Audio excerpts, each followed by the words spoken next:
आलू का ससुराल। राखी अपनी शादी को लेकर बहुत खुश होती है। राखी की शादी उसी के पसंद के लड़के से होती है, इसीलिए राखी बहुत खुश होती है इस शादी को लेकर। एक दिन राखी अपने मंगेतर को फ़ोन करती है। फिर राखी बोलती है, राज मैं बहुत खुश हूँ, इस शादी को लेकर मैं बहुत खुश हूँ।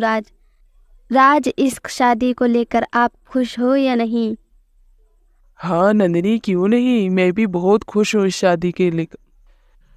हाँ नंदिनी, बहुत खुशी की बात है। इस शादी को लेकर अपने घर वाले सब राजी हो गए और मुझसे ज़्यादा कौन खुश हो सकता है। और पता है नंदिनी, मैंने आज खाना बहुत खाया है। आज मेरी पसंद की चीज़ बनी थी। मैंने आज 4 रोटी और फालतू खाई है। अगर मेरा पेट न भरता तो मैं लगातार रोटी ही खाते रहता। आज नंदिनी मेरी ही पसंद की चीज़ बनी है। राज राज आज खाने में क्या बना था जो आप तारीफ करे ही जा रहे हो? कौन सी है आपकी मनपसंद डिश, हमें भी बताएं। हाँ हाँ, क्यों नहीं। मुझे मुझे आलू टमाटर बहुत पसंद है, इससे मैं डबल खाना खा लेता हूँ।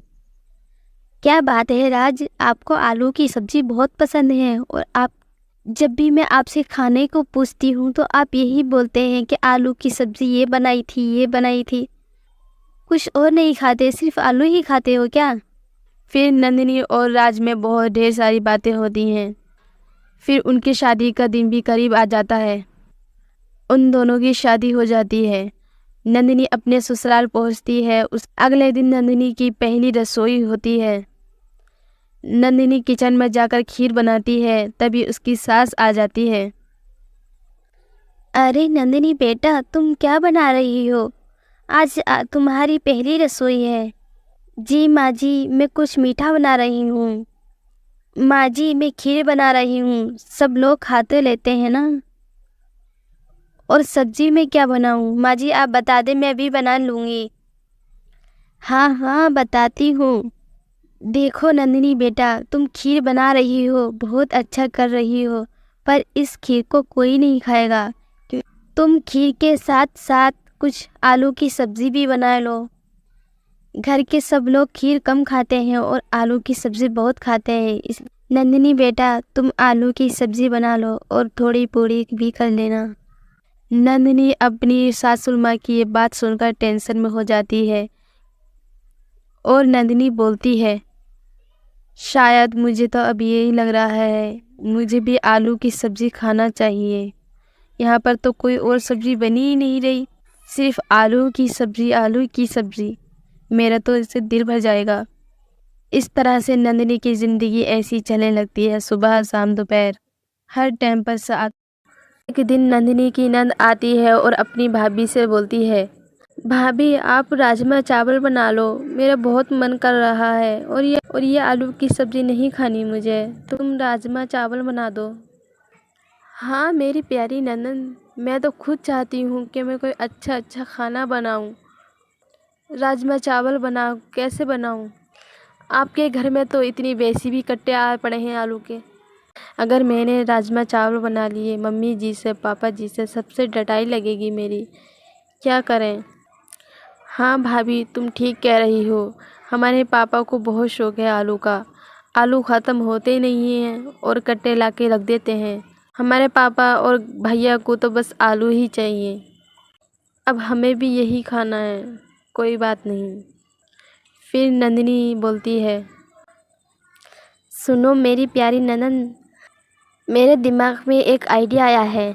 1-2 दिन में आलू ख़त्म हो जाएंगे और मैं ज़्यादा आलू बनाकर और घर वालों को बताऊंगी नहीं कि आलू ख़त्म हो गए।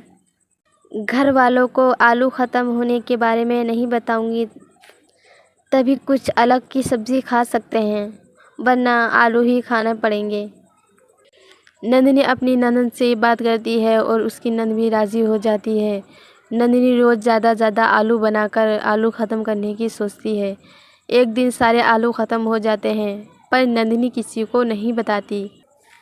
नंदिनी बहुत खुश होती है और ये अपनी नंद से बोलती है, देखो आलू ख़त्म हो गए हैं, अब तुम या मैं किसी को नहीं बताएंगे कि आलू ख़त्म हो गए। अब हम कोई नई सब्जी बनाएंगे। नंदिनी इस खुशी को छुपा नहीं पाती और उसके चेहरे पर कुछ अलग ही खुशी थी। सारे आलू ख़त्म होते हुए नंदिनी बहुत खुश होती है। पापा जी और पति जी को कुछ नहीं बताऊंगी कि हमारे यहाँ पे आलू ख़त्म हो गए। आज पेट भर के खाना खाऊंगी।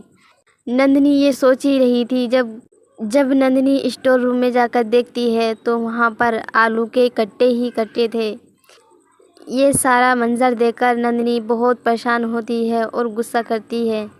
मैंने तो कैसी न कैसी आलू ख़त्म किए ही हैं और इन्होंने फिर ला के रख दिए। फिर नंदिनी को यही सब्ज़ी खाना पड़ती है। एक दिन नंदिनी के दिमाग में एक आइडिया आता है। नंदिनी सारे आलू को काट कर और गरीबों को खाना खिला देती है। फिर अगले दिन नंदिनी मटर पनीर बनाती है। मटर पनीर देखकर नंदिनी के ससुराल में सब लोग गुस्सा करते हैं। नंदिनी के ससुर जी बोलते हैं, अरे नंदिनी बेटा, ये क्या है? मटर पनीर हम नहीं खाते, आलू हैं, आलू की सब्जी बनाती। कल ही तो आलू के कट्टे मंगाए थे।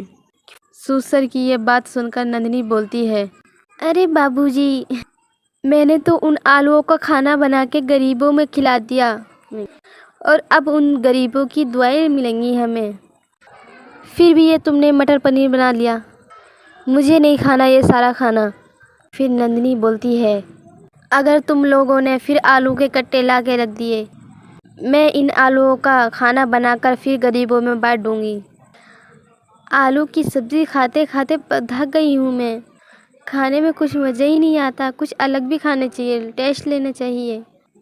और तुम घर वाले हो, खाली सिर्फ आलू ही खाते हो, आलू ही खाते हो। आप सब लोग सोच लेना, अगर इस घर में आलू आए, मैं कच्चे ही आलू सब गरीबों को बांट दूंगी और ना खाना बनाऊंगी। नंदिनी की ये बात सुनकर उसके ससुर जी गुस्से में बोलते हैं, तुम होती कौन हो हमसे आलू की सब्जी मना करने वाली? इस घर का बड़ा मैं हूँ और मेरी ही चलेगी, तुम्हें बस खाली खाना बनाना है।